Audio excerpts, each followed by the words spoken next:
Halo teman-teman semuanya, di sini saya akan menjelaskan Pancasila dan Undang-Undang Dasar 1945 kaitannya dengan korupsi. Pengertian Pancasila sendiri terlebih dahulu adalah nilai ideal yang digariskan secara baik oleh pendiri bangsa. Ketika merumuskan Pancasila, terdapat perdebatan yang mengarah kepada bagaimana model terbaik manusia Indonesia di masa mendatang.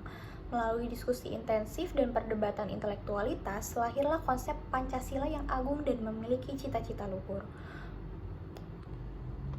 Untuk itu, segala bentuk penyimpangan dalam masyarakat Indonesia selayaknya dapat dikembalikan kepada lemahnya pemahaman dan pengalaman masyarakat Indonesia atas Pancasila. Manusia Indonesia berjiwa Pancasila pasti menentang melakukan tindakan koruptif, sebab sudah hadir dalam dirinya kesadaran bahwa korupsi merupakan salah satu perbuatan yang melanggar hak orang lain. Padahal, setiap warga negara berhak mendapatkan kesempatan yang sama untuk hidup sejahtera, adil, dan makmur sebagaimana amanat pendiri bangsa. Ketika ada seseorang manusia Indonesia melakukan korupsi, maka dirinya sudah merugikan hak yang seharusnya diperoleh setiap warga negara tersebut. Menurut sumber yang saya baca, korupsi merupakan penyimpangan dari nilai Pancasila. Sila Ketuhanan Yang Maha Esa menekankan bahwa manusia Indonesia memiliki keimanan dan percaya kepada Tuhan Yang Maha Esa. Secara nyata, koruptor sudah menafikan adanya tindakan yang merugikan orang lain dan perbuatan dosa yang kelak akan mendapatkan pembalasannya. Tindakan pidana korupsi ini juga berarti dia melupakan bahwa Tuhan Yang Maha Esa itu maha melihat segala perbuatan hambanya. Selanjutnya, sila kemanusiaan yang adil dan beradab. Sila ini menegaskan tindakan korupsi mengabaikan pengakuan persamaan derajat, saling mencintai, sikap tenggang rasa, membela kebenaran dan keadilan.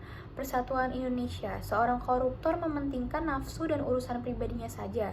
Selanjutnya, sila kerakyatan yang dipimpin oleh hikmat kebijaksanaan dalam permusyawaratan perwakilan. Munculnya perilaku koruptif khususnya di kalangan parlemen jelas menabrak sila keempat. Keadilan sosial bagi seluruh rakyat Indonesia. Tak ada lagi keadilan ketika kesenjangan sosial semakin lebar dan disebabkan anggaran negara yang tidak lagi pro rakyat.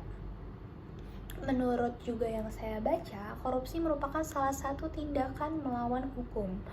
Melawan hukum menggambarkan suatu pengertian tentang sifat tercelanya atau sifat terlarangnya suatu perbuatan. Perbuatan yang tercela atau dicela menurut pasal 2 adalah perbuatan memperkaya diri. Oleh karena itu, antara melawan hukum dengan perbuatan memperkaya satu kesatuan dalam konteks rumusan tindak pidana korupsi pasal 2. Memperkaya dengan cara melawan hukum yakni jika membuat dalam mewujudkan perbuatan memperkaya adalah tercela. Jika tidak berhak untuk melakukan perbuatan dalam rangka memperoleh atau menambah kekayaannya, maka perbuatan tersebut dianggap tidak tercela.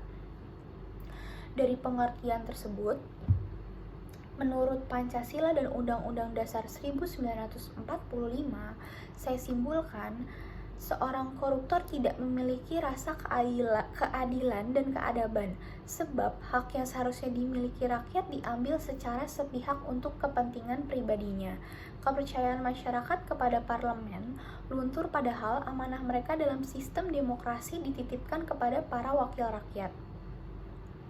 Ketika wakil rakyat justru sibuk mengurus anggaran negara, maka pelanggaran sudah terjadi dan mengundang sinisme masyarakat bahwa gedung wakil rakyat tak ubahnya tempat pertemuan para koruptor. Kepentingan umum akibatnya tidak selesai. Kepentingan umum yang tidak selesai ini seperti pembangunan, karena dana pembangunan tertahan di para koruptor. Kemajuan pembangunan yang merata dan kesempatan menikmati keadilan sosial hilang sudah ketika banyak sekali agenda pembangunan tidak berjalan sesuai dengan harapan.